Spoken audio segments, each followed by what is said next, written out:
कि मैंने कल भी कहा था कि हिंदुस्तान में मस्जिदों के नमाजियों के साथ वो कुछ नहीं होता जो पाकिस्तान में हो रहा है। ना इजराइल में मस्जिदों के नमाजियों के साथ वो कुछ होता है जो पाकिस्तान में हो रहा है। हम बड़े फख्र के साथ कहते हैं कि सबसे बड़ी इस्लामी मुमलकत है जिसकी बुनियाद जो है वो कलमे पे है, ला इलाहा इल्लल्लाह मोहम्मद रसूलुल्लाह पे हमारी बुनियाद रखी गई है। क्या हमारे अमाल जो हैं जिस बुनियाद पे हमारी मुमलकत की बुनियाद रखी गई उसके मुताबिक है? क्या कोई दूर का भी रिश्ता नाता है उस कलमे के साथ या उस दीन के साथ? मैं फिर कहूंगा कि नमाजियों के ऊपर मस्जिद के अंदर इबादत के वक्त जो है कत्ले आम जो है ना हिंदुस्तान में होता है ना इजराइल में होता है, जो दुश्मन है हमारे, लेकिन पाकिस्तान में होता है, जहां पे जितने फिरके हैं उतनी दीनी जमातें हैं और वो सियासत में हिस्सा लेती हैं। हम सियासतदान भी कभी कभी कंफ्यूज हो जाते हैं कि किनु किनु खुश रखी। मैं उनका हामी हूं, लेकिन उनके कहने के ऊपर हमें जंगें नहीं लड़नी चाहिए या उनके दवाम के लिए, उनके इक़्तिदार के लिए, उनके इंटरनेशनल इन्फ्लुएंस के लिए हमें जंगें नहीं लड़नी चाहिए। हमें पहले अपना घर दुरुस्त करना पड़ेगा। We must put our house in order first. Our house is not in order. यहां पे इक़्तिदार के गम में एक शख्स जो है बावला हो गया हुआ है। वो मुल्क की तबाही को जो है हर वक्त उसकी बातें करता है। कभी कहता है मैं खतरनाक हो जाऊंगा, कभी कुछ कहता है, कभी कुछ कहता है। मैं इस अपनी गुफ्तगू को सियासत की नज़र नहीं होने देना चाहता, लेकिन ये सारी बातें जो हैं जनाब स्पीकर, कौम तो सोचेगी और वो सोच भी रही है, लेकिन इस ऐवान को जो है हम बज़ाहिर जो है इस कौम के रहनुमा हैं, हम इलेक्टेड लोग हैं, हमें वो किरदार अदा करना चाहिए जिनका या जिसका आज के हालात जो है तकाजा कर रहे हैं। 10-11 से लेके 2016-17 तक इस दहशतगर्दी के ख़िलाफ़ भरपूर जंग लड़ी गई। पीपल्स पार्टी के दौर में ये जंग जो है स्वात से शुरू हुई और PMLN के पिछले दौर में इसका ख़ात्मा बिल खैर हुआ और मुल्क में कराची से लेके KP तक, स्वात तक जो है अमन कायम हुआ।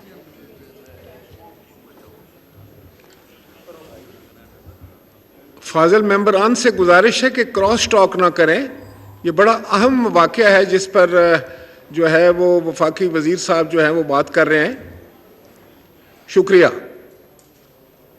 लेकिन अगर आपको याद होगा, आज से 1.5-2 साल कबल या इससे भी ज़्यादा पहले इसी हॉल में हमें जो है 2-3 दफ़ा ब्रीफिंग दी गई, जिसमें ये बात जो है बड़ी वाज़े तौर पे बयान की गई कि इन लोगों से बातचीत हो सकती है और ये अमन के रास्ते पे आ सकते हैं। जनाब वाला, मैं लंबी बात नहीं करूंगा, लेकिन मुख्तसरन कि ये जो दहशतगर्दी है इसका शुरू में जो बीज थे वो हमने खुद बोए। अफगानिस्तान में जब रूस की इन्वेजन हुई या मुदाखलत हुई या उन्होंने जो बुलाया वहाँ पे उस वक्त की हुकूमत ने रूसियों को, हमने अपनी सर्विसेज जो है किराए पे जो है अमेरिका को दे दी। जनरल ज़िया साहब उस वक्त हुक्मरान थे। जिहाद का बड़ा शौक़ था और उस जिहाद के सिलसिले में अमेरिका के साथ जो हमारी अरेंजमेंट हुई वो तकरीबन 8-9 साल चलती रही और उसके बाद अमेरिका हाथ धो के फतह के शादियाने बजाता वापस चला गया वाशिंगटन के रूस को शिकस्त हुई। उसके बाद 10 साल जो है हम इस चीज़ से निपटते रहे। वो 10 साल गुजरे, 9/11 आ गया, एक धमकी मिली वहां से, वो असली थी या नकली थी, हम ढेर हो गए और एक और जंग में हम शामिल हो गए और वो एक नई इन्वॉल्वमेंट शुरू हुई। ये दो इन्वॉल्वमेंट हमारी जो तकरीबन 18-19 साल के ऊपर मुहित हैं, बल्कि 20 साल के ऊपर या 20-21 साल से मुहित हैं, उसने ये जंग जो है जो अफगानिस्तान में थी वो हमारी दहलीज के अंदर आ गई, हमारे घरों में आ गई, हमारे बाज़ारों में आ गई, हमारी मस्जिदों में आ गई, हमारे स्कूलों में आ गई, हमारी पब्लिक प्लेसेस पे आ गई और एक खून की जो है होली खेली जाती रही कई साल जो है। परेड लेन के अंदर जो कुछ हुआ वो भी आपको याद होगा कि वहां पे मस्जिद में जो कुछ हुआ, वहां पे चुन चुन के बच्चे वो शहीद किए गए जिनके वालिद जो थे वो उस वक्त कमांड कर रहे थे स्वात का, जिस वक्त ऑपरेशन हुआ था। तो जनाबे वाला, इन लोगों को जब बसाया गया अभी लाके, आज से साल पहले या 1.5 साल पहले या 2 साल पहले, एक फॉल्टी डिसीजन था, एक ऐसी पॉलिसी का शाखसाना था जो तबाहकुन साबित हुई। इन लोगों ने अमन जो है वो देखा भी नहीं हुआ। अगर हम चाहते हैं कि वो एक अमन के गहवारा जो मुआशरा है उसमें आके रह सकते हैं, तो ये हमारी जो है गलतफहमी है। मैं किसी की दिल आज़ारी नहीं करना चाहता, लेकिन ये हकीकतें हैं।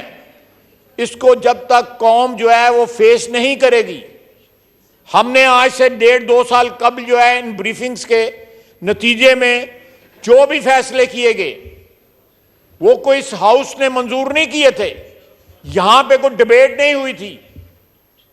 हमें एक ब्रीफिंग में बताया गया था कि ये सिलसिला हो रहा है। आपको भी याद होगा, बाकी मेंबरान को भी याद है। कौन देगा उस खून का हिसाब जो कल जो है पेशावर में बहाया गया? कौन उन सिपाहियों के लवाकीन को बताएगा कि उनके प्यारे जो है किस तरह शहीद हुए, या कौन आके उनको जो है उनकी जान ले गया? ये मरहला एक ऐसा मरहला है कि यहां पे इंट्रोस्पेक्शन की जरूरत है। हमें अपने गिरेबान में झांकना पड़ेगा कि हम कहां पे खड़े हैं। और आज भी जिस तरह मुजम्मत की जानी चाहिए इस वाक़े की, उस तरह की आवाज नहीं आ रही। उसमें भी सियासी मसलत से काम लिया जा रहा है। जनाब स्पीकर, सारी कौम को मुत्तहिद होना चाहिए दहशतगर्दी के खिलाफ, फिर दहशतगर्दी का मुकाबला होगा। यह किसी एक फिरके या किसी एक तबके की जंग नहीं है, यह पाकिस्तानी कौम की जंग है।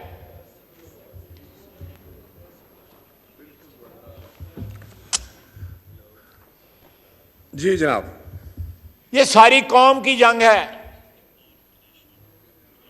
यह किसी एक मजहब की जंग भी नहीं है। यहां पे दहशतगर्दी के शिकार जो हैं हमारी अकलियतें भी हुई हैं। हमने आपस में फिरकों की लड़ाई जो है, जो सारे मुसलमान हैं, हमने एक दूसरे की इबादत गाहों को जो है उड़ाया है। यह हमारी 15, 20, 25 साल की तारीख जो है इस बात की शहादत देती है कि इस जंग में कोई तफरीक नहीं है, कोई लकीर नहीं खींची गई हुई। हर चीज जो है कंफ्यूजन का शिकार हो गई है। दहशतगर्दी किसी मजहब को, किसी फिरके को की पहचान नहीं रखती। दहशतगर्दी को मजहब के नाम के ऊपर इस्तेमाल किया जाता है मासूम जानों को लेने के लिए। मैं ये मुक्तदर आह्वान है, यहां पे मेरे बाद भी तकारीर होंगी। ये सिर्फ डिबेट नहीं रहनी चाहिए, ये ऐवान जो है हुकूमत को जो है रहनुमाई फरमाए कि ये दहशतगर्दी का किस तरह हमने मुकाबला करना है। हमारी अफवाज ने पहले भी अमन डिलीवर किया कौम को। बेशुमार कुर्बानियां, 83,000 शहादतें हैं फौज की, फौजियों की, पुलिस की, पैरामिलिट्री की और पाकिस्तानी अवाम की 83,000 शहादतें हैं।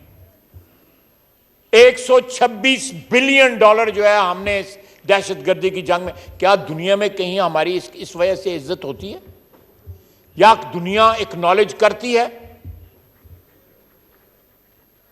क्योंकि हम आपस में भी दहशतगर्दी करते हैं। अब तो सियासत में भी दहशतगर्दी आ गई है, जबान की दहशतगर्दी आ गई है, अमाल की दहशतगर्दी आ गई है। एक टोटल बिहेवियर जो है, एक तर्ज जिंदगी जो है, गुफ्तगू में दहशतगर्दी आ गई है। पिछले 4-5 साल में, 6 साल के अंदर जिस तरह मजाज बदला है कौम का, उसकी गवाही जो है आपको सोशल मीडिया पे मिल जाएगी।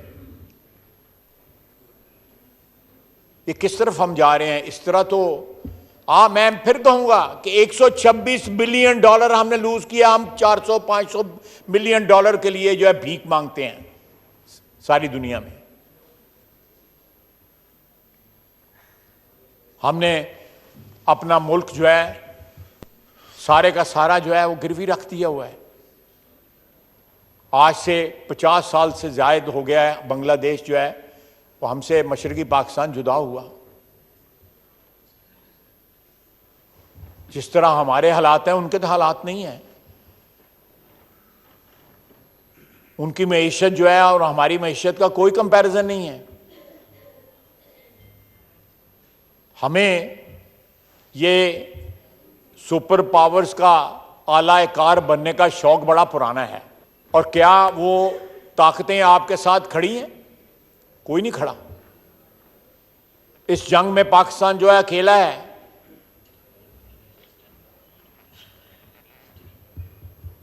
मैं फिर कहूंगा कि हमें अपनी अकाउंटेबिलिटी, अपनी सेल्फ अकाउंटेबिलिटी की जरूरत है, बजाय इसके कि इसका शाखसाना जो है दहशतगर्दी का हम कहीं और जाके ढूंढें। अगर उन्होंने बेसिस बनाए हुए हैं या अफगानिस्तान की सरजमीन इस्तेमाल हो रही है तो उसमें भी डायरेक्टली या इनडायरेक्टली जो है वो भी हमारी लायबिलिटी बन जाती है।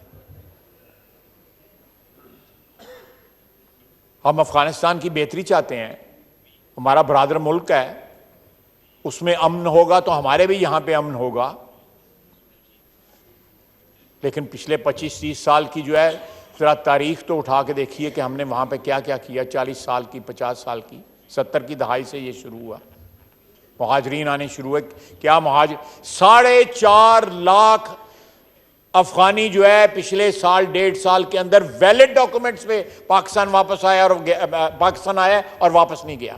4.5 लाख अफगानी, मैं आपको ऑफिशियल फिगर बता रहा हूं। वैलिड डॉक्यूमेंट्स पे उन्होंने बॉर्डर क्रॉस किया, पाकिस्तान के अंदर आए and they have not gone back. कौन उनमें दहशतगर्द है, कौन नहीं दहशतगर्द है, ये मैं कुछ नहीं कह सकता उसके बारे में। हमारे यहां पे डॉलर की क्राइसिस हुई, बोरियां भर भर के डॉलर के, हम उनसे कोयला खरीदते थे, हमसे वो रुपए लेते थे, यहीं से डॉलर खरीद के, और डॉलर जो है वो आसमान पे पहुंच गया। पाकिस्तान के तूलो अर्ज में छोटे छोटे शहरों में भी अफगान मुहाजिरीन है।